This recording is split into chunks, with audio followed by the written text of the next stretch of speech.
नमस्कार, ये आकाशवाणी चंडीगढ़ है। अब आप रतिका से प्रादेशिक समाचार सुनिए। पहले इस बुलेटिन के मुख्य समाचार।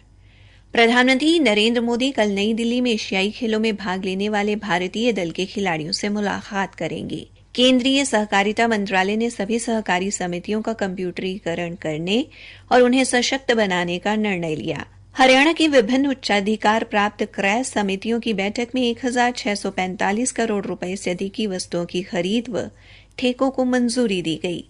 हरियाणा के गृह मंत्री अनिल विज ने कहा है कि बहुत जल्द अंबाला छावनी के लघु सचिवालय में शहीद आजम भगत सिंह की प्रतिमा स्थापित की जाएगी। और हरियाणा के पर्यटन मंत्री कंवरपाल ने कहा है कि मुख्यमंत्री द्वारा बीपीएल परिवारों की श्रेणी में बिजली बिल को लेकर 12,000 रुपए प्रति माह की शर्त हटाने से गरीबों को बड़ी राहत मिली है। अब समाचार विस्तार से। प्रधानमंत्री नरेंद्र मोदी कल नई दिल्ली में एशियाई खेलों में भाग लेने वाले भारतीय दल के खिलाड़ियों से बातचीत करेंगे और उन्हें संबोधित भी करेंगे। इस दौरान श्री मोदी एशियाई खेलों में असाधारण उपलब्धि के लिए एथलीटों की सराहना करेंगे और भविष्य में होने वाली खेल प्रतियोगिताओं के लिए उनका उत्साहवर्धन करेंगे। कार्यक्रम में एशियाई खेलों में हिस्सा लेने वाले भारतीय दल के एथलीट, उनके प्रशिक्षक, भारतीय ओलंपिक संघ के अधिकारी और राष्ट्रीय खेल महासंघों के प्रतिनिधि शिरकत करेंगे। काबिल-ए-गौर है कि भारत ने एशियाई खेलों में 28 स्वर्ण पदक सहित कुल 107 पदक जीते हैं। जीते गए पदकों की कुल संख्या के मामले में एशियाई खेलों में यह भारत का सर्वश्रेष्ठ प्रदर्शन है। केंद्रीय सहकारिता मंत्रालय ने सभी राज्यों और केंद्र शासित प्रदेशों की सहकारी समितियों तथा 1851 कृषि एवं ग्रामीण विकास बैंकों के रजिस्ट्रार कार्यालयों का कंप्यूटरीकरण करने तथा उन्हें और सशक्त बनाने का निर्णय लिया है। प्राथमिक कृषि ऋण सोसाइटियों की कंप्यूटरीकरण योजना की तर्ज पर 13 राज्यों के कृषि एवं ग्रामीण विकास बैंकों के कंप्यूटरीकरण के लिए केंद्र द्वारा प्रायोजित योजना को मंजूरी दी गई है। राष्ट्रीय एकीकृत सॉफ्टवेयर और सभी राज्यों एवं केंद्र शासित प्रदेशों की सहकारी समितियों के रजिस्ट्रार कार्यालयों के कंप्यूटरीकरण के माध्यम से ऐसा किया जाएगा। सहकारिता मंत्रालय ने एक बयान में बताया कि एक केंद्रीय निगरानी इकाई की स्थापना की जाएगी जो इस योजना के सफल कार्यान्वयन की दिशा में कार्य करेगी। इस योजना पर कुल 225 करोड़ रुपए का खर्च आने का अनुमान है। मंत्रालय ने बताया कि इस योजना के कार्यान्वयन से न केवल राज्यों के सहकारी विभागों तथा कृषि एवं ग्रामीण विकास बैंकों के कार्यालयों द्वारा प्रदान की जा रही सेवाओं तक लोगों की पहुंच बढ़ेगी, बल्कि इन कार्यालयों के कामकाज में पारदर्शिता एवं एकरूपता भी आएगी, जिससे ये अधिक कारगर तरीके से काम कर पाएंगे और इससे समय की भी बचत होगी। आयुष्मान भव अभियान के तहत 1 महीने से भी कम समय में 3 लाख से अधिक यूनिट रक्त एकत्रित किया गया। यह अभियान 17 सितंबर से 2 अक्टूबर तक सेवा पखवाड़े के दौरान चलाया गया। केंद्रीय स्वास्थ्य मंत्री डॉ मनसुख मांडविया ने एक सोशल मीडिया पोस्ट में कहा कि पहले सालाना केवल 9 लाख यूनिट रक्त एकत्रित होता था। स्वास्थ्य मंत्री ने मानवता की सेवा के लिए सभी रक्तदाताओं के प्रति आभार व्यक्त किया। हरियाणा के मुख्यमंत्री मनोहर लाल की अध्यक्षता में आज चंडीगढ़ में हुई उच्चाधिकार प्राप्त क्रय समिति, उच्चाधिकार प्राप्त कार्य क्रय समिति और विभागीय उच्चाधिकार प्राप्त क्रय समिति की बैठक में 1645 करोड़ रुपए से अधिक के ठेकों तथा विभिन्न वस्तुओं की खरीद को मंजूरी दी गई। बैठक में विभिन्न बोलीदाताओं से भावतोल करने के बाद दरें तय करके लगभग 29 करोड़ रुपए की बचत की गई। बैठक में परिवहन मंत्री मूलचंद शर्मा, ऊर्जा मंत्री रणजीत सिंह, सहकारिता मंत्री डॉ बनवारी लाल, विकास एवं पंचायत मंत्री देवेंद्र सिंह बबली और श्रम राज्य मंत्री अनूप धानक भी उपस्थित रहे। उच्चाधिकार प्राप्त कार्य क्रय समिति की बैठक में हरियाणा पुलिस आवासीय निगम द्वारा हिसार की पुरानी पुलिस लाइन टाइप 2 के 48 तथा टाइप 3 के 24 3 मंजिला मकान बनाने को मंजूरी दी गई। इसके अलावा गांव में स्ट्रीट लाइट लगाने, 63 केवीए ट्रांसफार्मर की खरीद, शुगर फेड के लिए पीपी बैग, भारत नेट परियोजना के तहत गांव में फाइबर इंटरनेट सेवा प्रदान करने के लिए भी ठेकों को मंजूरी दी गई।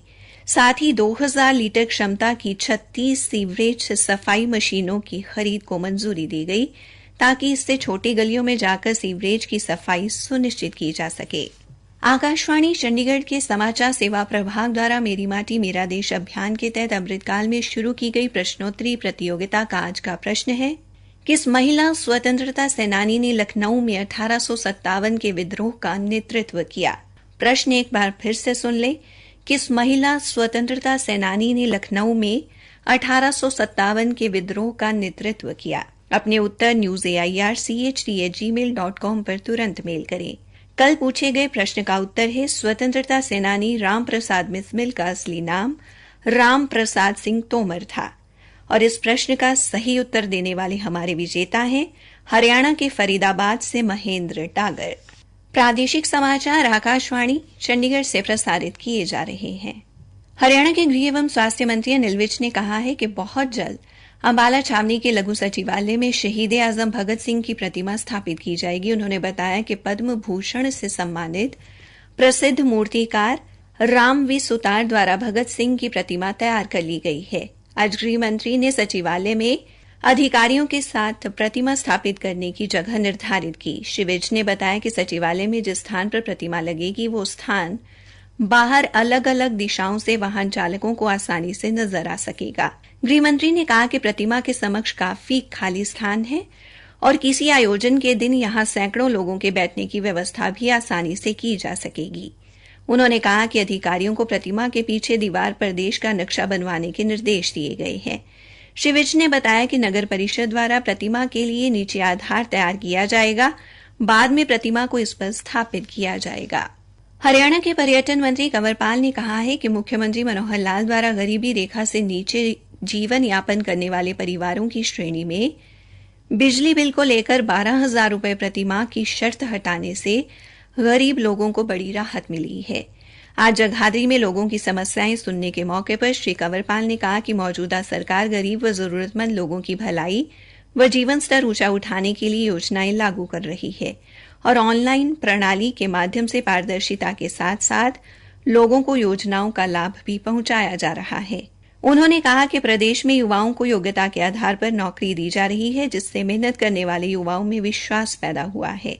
इसके अलावा तृतीय व चतुर्थ श्रेणी की नौकरियों में साक्षात्कार समाप्त करके नौकरी देने में पारदर्शिता लाई गई है। श्री कंवरपाल ने कहा कि समाज के वंचित लोगों को मुख्य धारा में लाने के लिए बिना सरकारी नौकरी वाले परिवारों के उम्मीदवारों को नौकरी के लिए अतिरिक्त 5 अंक प्रदान किए गए हैं। इस अवसर पर उन्होंने यमुनानगर व अन्य जिलों से आए लोगों की समस्याएं सुनी और अधिकतर समस्याओं का मौके पर ही समाधान किया। हरियाणा में धान की खरीद का कार्य सुचारू रूप से जारी है। करनाल से हमारे संवाददाता ने बताया कि अनाज मंडी से अब तक 6,04,000 क्विंटल धान खरीदी जा चुकी है। मार्केट कमेटी के सचिव जितेंद्र कुमार ने बताया कि अब तक 4,12,000 क्विंटल धान का उठान हो चुका है। धान की खरीद न्यूनतम समर्थन मूल्य पर की जा रही है और खरीद होते ही किसानों को 72 घंटे के भीतर उनकी राशि का भुगतान किया जा रहा है। उधर पंचकुला जिले की 3 मंडियों में अब तक 42,433 टन धान की खरीद होने की खबर है और 35,091 टन धान की खरीद का उठान भी कर लिया गया है। खाद्य एवं आपूर्ति विभाग के प्रवक्ता ने बताया कि हैफेड द्वारा पंचकुला, बरवाला व रायपुर रानी अनाज मंडी से 2,400 टन धान का उठान किया गया है। फतेहाबाद जिले में विभिन्न दिव्यांग जांच शिविरों के माध्यम से पंजीकृत किए गए 536 दिव्यांगजनों को उनकी जरूरत अनुसार सहायक उपकरण दिए जाएंगे। फतेहाबाद के उपायुक्त एवं जिला रेड क्रॉस सोसाइटी के अध्यक्ष अजय सिंह तोमर ने बताया कि दिव्यांगजनों को दिए जाने वाले उपकरणों पर 1,10,80,000 से अधिक राशि खर्च होगी, जो केंद्रीय सामाजिक न्याय एवं अधिकारिता मंत्रालय की दिव्यांगजनों के लिए सहायक उपकरण खरीदने बारे एडिप योजना के अंतर्गत वहन की जाएगी। अंत में मुख्य समाचार एक बार फिर। प्रधानमंत्री नरेंद्र मोदी कल नई दिल्ली में एशियाई खेलों में भाग लेने वाले भारतीय दल के खिलाड़ियों से मुलाकात करेंगे। केंद्रीय सहकारिता मंत्रालय ने सभी सहकारी समितियों का कंप्यूटरीकरण करने और उन्हें सशक्त बनाने का निर्णय लिया है। इसी के साथ ये समाचार बुलेटिन समाप्त हुआ।